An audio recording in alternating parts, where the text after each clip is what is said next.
तो यार ये हमारी फ्लेमिंगो बुक का पहला चैप्टर है। वैसे तो नाम है इसका द लास्ट लेसन, पर है हमारी बुक का पहला चैप्टर। हमारे चैप्टर के राइटर हैं एल्फोंसे डॉडेट। इस चैप्टर में नरेटर का नाम फ्रेंच रहता है। इस स्टोरी में अपनी लैंग्वेज और उसको सीखने के इम्पोर्टेंस को दिखाया गया है। तो यार हम इस स्टोरी की समरी को स्टार्ट करते हैं। यार ये एल्सस में एक नॉर्मल दिन की तरह था। फ्रेंच जो हमारी स्टोरी का नरेटर है वो अपने स्कूल के लिए लेट हो चुका था। वो रास्ते में सोचता है कि वो स्कूल जाने के बजाय क्या क्या कर सकता है। तो बेसिकली यार वो बंक मारने की सोच रहा था, मतलब जैसे स्कूल में तुम लोग बंक मारते हो ना, वो भी वही सोच रहा था। वो सोचता है अगर वो स्कूल नहीं गया तो उसे जंगल में बर्ड्स और सोल्जर्स की ड्रिलिंग देखने को मिलेगा।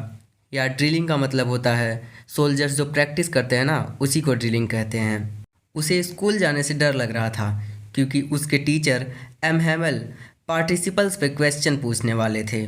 जब वो टाउन हॉल के पास से गुजर रहा था तो वहाँ पे यार बहुत ही ज़्यादा भीड़ थी। वास्चर यार जो बुलेटिन बोर्ड को पढ़ता है वो फ्रेंच से कहता है कि तुम स्कूल टाइम पे पहुँच जाओगे। फ्रेंच को लगता है कि वास्चर उसका मजाक बना रहा है। यार जब फ्रेंच स्कूल पहुँचता है तो स्कूल में बहुत ही ज़्यादा शांति थी। तो यार फ्रेंच अपनी सीट पर जाने से बहुत ही ज़्यादा डर रहा था। उसे लग रहा था उसके टीचर उसे बहुत ही ज़्यादा डांटेंगे। लेकिन जब वो जाता है तो एम हैमल उससे कुछ नहीं बोलते हैं और उसे सीट पे जाने के लिए कहते हैं। जब फ्रेंच बैंक बेंच पे देखता है तो वहाँ पे Houser, farmer mayor, farmer postmaster और कुछ लोग बैठे हुए थे। थोड़ी देर में एम हैमल बताते हैं कि अब बर्लिन में नया ऑर्डर आया है। अब से बर्लिन और लोरेन में जर्मन लैंग्वेज नहीं पढ़ाया जाएगा। ये सुनकर फ्रेंच को बहुत दुख होता है और वो सोचता है कि ये उसका लास्ट चैप्टर था।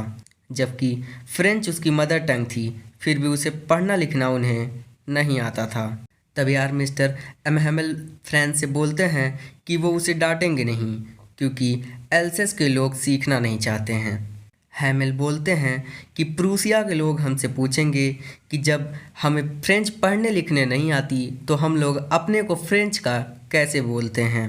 वो कहते हैं इसमें फ्रेंच के फादर और मदर का और खुद मिस्टर एम हैमल जिम्मेवार हैं क्योंकि उन्होंने उसे पढ़ने के लिए नहीं भेजा था।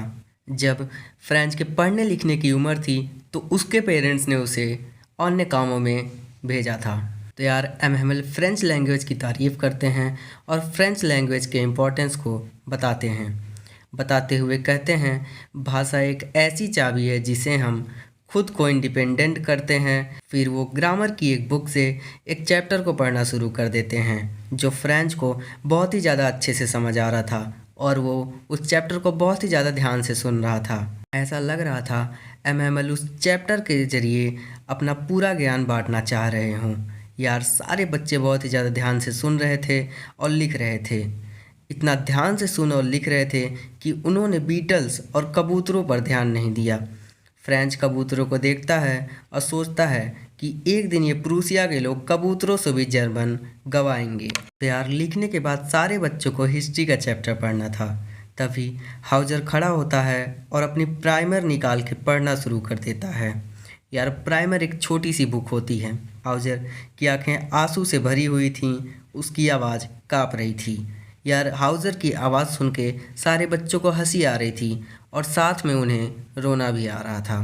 जैसे ही 12 बजते हैं स्कूल की प्रेयर शुरू हो जाती है और प्रूसिया सैनिकों की ड्रिलिंग भी शुरू हो जाती है। दोनों आवाज़ें साथ साथ में आने लगती हैं।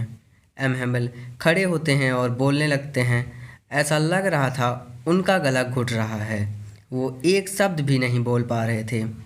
इसीलिए वो एक चाक का टुकड़ा लेते हैं और ब्लैक बोर्ड की तरफ इशारा करते हैं। जितना बड़ा लिख सकते थे वो लिखते हैं वाइवा ला फ्रांस। वो दीवार के सहारे झुक जाते हैं और हाथ से इशारा करते हैं क्लास ख़त्म हो गई है, आप जा सकते हैं।